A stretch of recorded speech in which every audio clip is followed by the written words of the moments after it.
In this video, I'm going to show you how you can easily cancel a follow request on Instagram.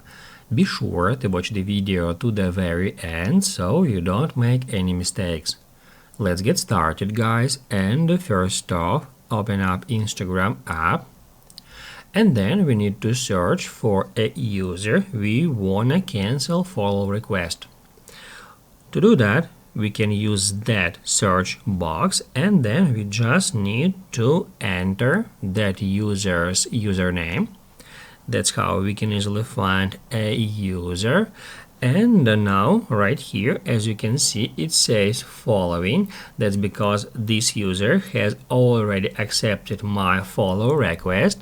However, if you send follow request to a private account and it is not accepted yet, it will say requested here. Basically, guys, all we have to do now is just tap right here and then tap at unfollow or unsend request. That's how we can cancel follow request on Instagram, and unfortunately that's the only way how we can do so. There is no way on Instagram to see all the send follow requests at one place, so to cancel multiple follow requests at once you need to keep doing the same steps. Search for a user and then cancel follow request from their profile page. If this video helped you out, don't forget to hit the like button.